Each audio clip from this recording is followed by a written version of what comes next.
বিসমিল্লাহির রহমানির রহিম। আসসালামু আলাইকুম। Welcome to Mukta's recipe. তো ভিউয়ার্স, আজ আমি আপনাদের জন্য নিয়ে এসেছি কিভাবে খুব ঝটপট এবং অল্প সময়ের মধ্যেই রূপচাঁদা মাছ ফ্রাই করা যায়। দেখুন ভিউয়ার্স, রূপচাঁদা মাছটা দেখতে কতটা লোভনীয় হয়েছে এবং স্বাদও হয়েছে দুর্দান্ত। তো চলুন ভিউয়ার্স, শুরু করা যাক আমার রেসিপিটি। এই তো আমি এখানে 3 পিস রূপচাঁদা মাছ নিয়েছি, যা ভালোভাবে ধুয়ে পরিষ্কার করে নিয়েছি। এখন আমি একটা নাইফের সাহায্যে এই পিঠের অংশ যেটা, সেখানে একটু ছুরি দিয়ে এভাবে দাগ কেটে নিব। এভাবে দাগ কেটে নিলে ভিতরে যেমন মশলাটা ঢুকবে, সেরকম দেখতেও হবে চমৎকার। আর আপনারা চেষ্টা করবেন পিঠের সাইডে দাগটা কাটতে। পিঠের সাইডে দাগটা কাটলে কিন্তু মাছটা সহজে ভাঙবে না, আর পেটের সাইডে কাটলে কাটা বেড়ে যেতে পারে। এখন এভাবে আমি আর একটা ফাড়া দেব, দেখতে খুব সুন্দর লাগবে। আর এই কাজটা অবশ্যই একটা ধারালো নাইফের সাহায্যে করবেন। ঠিক এভাবে আমি দুই পাশেই কেটে নেব।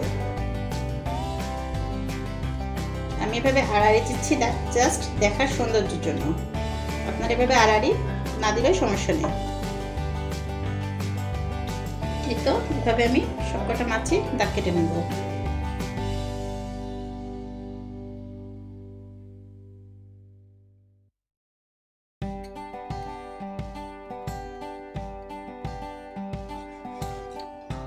এই তো সবগুলো আমার দাগ কাটা কমপ্লিট। এখন আমি পরবর্তী প্রসেসে যাব। এই তো এখন আমি একটা মশলার কোটিং করে দেব। ফার্স্টে আমি নিচ্ছি এখানে আদা রসুনের পেস্ট, 1 চা চামচ করে রয়েছে।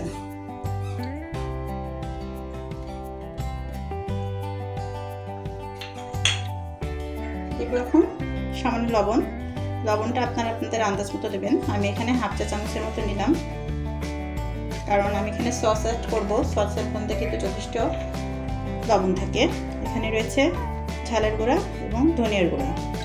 এখানে ধনিয়ার গুঁড়া 1/2 চা চামচ রয়েছে, ঝালের গুঁড়া 1 চা চামচ রয়েছে।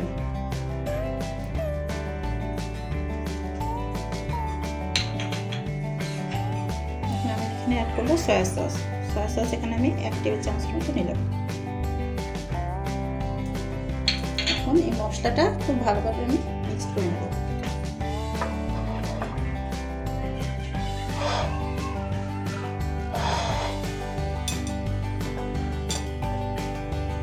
মশলাটা এভাবে ভালোভাবে মিক্স করে নিয়ে আমি এখন মাছের সাথে অ্যাড করে দেব। এভাবে একটা ছড়ানো প্লেটে নেবেন ভিউয়ার্স, তাহলে সুবিধা হবে।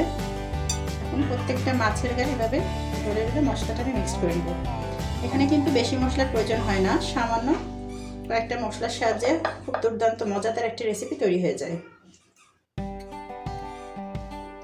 আমি যে মাছটা এভাবে দাগ কেটে নিয়েছি, সেই ভিতরে মশলাটা খুব ভালোভাবে ঢুকিয়ে নিতে হবে।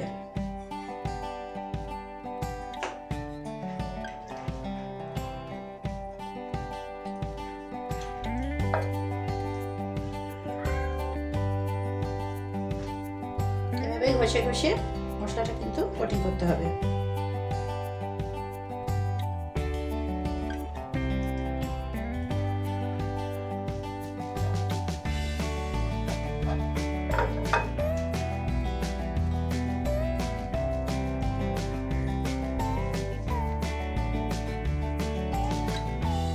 তো এভাবে আমি প্রত্যেকটা রূপচাঁদা মাছকে মশলা দিয়ে কোটিং করে নিচ্ছি।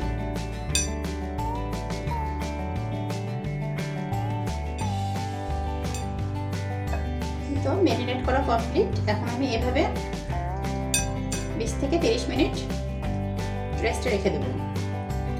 আর আপনারা ইচ্ছা করলে এটা আরও 2-3 ঘন্টা রেস্টে রেখে দিতে পারেন, এতে মশলাগুলো খুব ভালোভাবে ভিতরে ঢোকে। আমি ফিরছি 30 মিনিট পর। তো আমি ফিরলাম 30 মিনিট পর।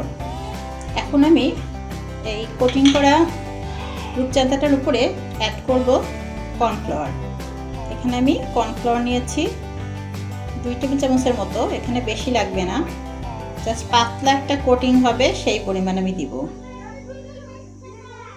আর এখানে অ্যাড করব সরিষার তেল। আমি এখানে সামান্য পরিমাণ 1 চা চামচ পরিমাণ দিলাম। এখন খুব ভালোভাবে এটা, এখানে কিন্তু বেশি পরিমাণ কর্নফ্লাওয়ার নেওয়া যাবে না, তাহলে মোটা একটা আস্তরণ পড়ে যাবে। জাস্ট পাতলা একটা কোট হবে এভাবে, এই পরিমাণে।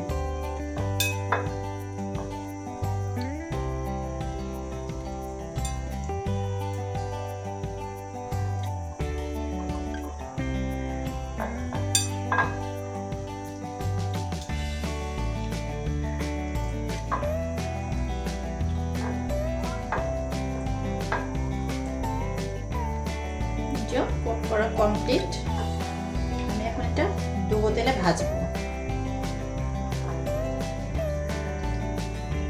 তো চলুন ভিউয়ার্স, ভাজা যাক।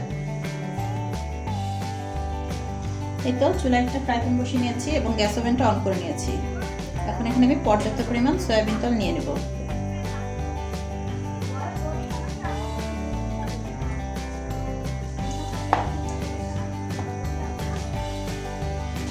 তেলটা একটু গরম হয়ে আসলে আমি মাছগুলো ছেড়ে দেব, কিন্তু এখানে আমি হাই হিটে ভাজবো না, এটা লো মিডিয়ামে ভাজতে হবে। হাই হিটে দিলে সহজে উপরটা পুড়ে যাবে, এজন্য লো মিডিয়ামে মাছগুলো ভাজতে হবে।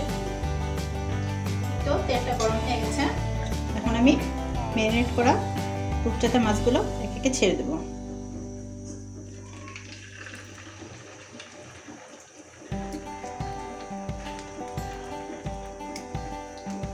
ছাড়ার আগে মশলাগুলো আবার একটু এভাবে দিলে ভালো হবে।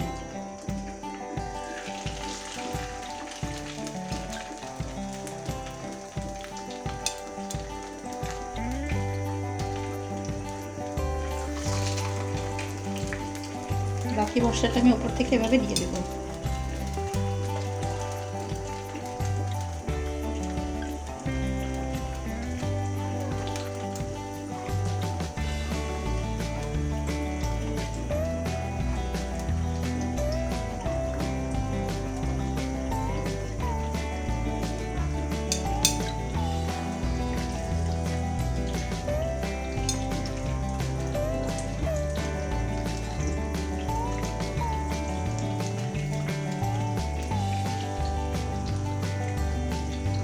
এখন আমি মিডিয়াম হিটে মাছগুলো ভেজে নেব।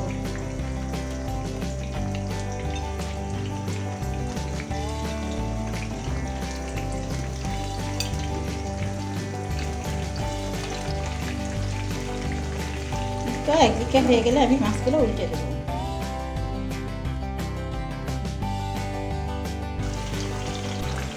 তো একদিকে হয়ে এসছে এবং আমি খুব সাবধানে আস্তে করে উল্টে দেবো।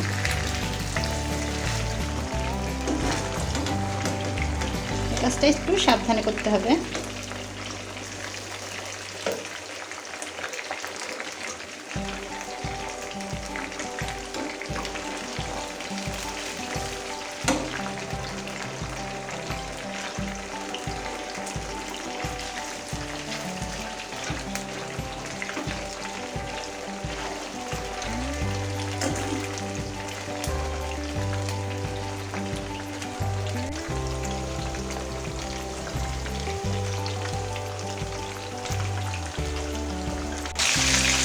এই তো ভিউয়ার্স, ভাজা কমপ্লিট। আমি এখন একটা সার্ভিং ডিশে আপনাদের সার্ভ করে দেখাচ্ছি। এই তো ভিউয়ার্স, হয়ে গেল অসম্ভব স্বাদের মজাদার একটা রেসিপি, তা হচ্ছে রূপচাঁদা ফ্রাই। আর আমি এখানে উপর থেকে কিছু বেরেস্তা ছিটিয়ে নিয়েছি আর দিয়ে নিচ্ছি একটু ধনিয়া পাতা কুচি, এটা সৌন্দর্যের জন্য। তো ভিউয়ার্স, আমার ভিডিওটা যদি আপনাদের ভালো লেগে থাকে তাহলে অবশ্যই একটি লাইক দিয়ে সাবস্ক্রাইব করে পাশে থাকবেন। পাশে থাকা বেল আইকনটির অল নোটিফিকেশন অপশনটি প্রেস করে দেবেন, যাতে আমার পরবর্তী ভিডিওগুলোর নোটিফিকেশন সহজেই আপনার কাছে পৌঁছে যায়। তো ভিউয়ার্স, আজ এ পর্যন্তই। সবাই ভালো থাকবেন, সুস্থ থাকবেন। আল্লাহ হাফেজ।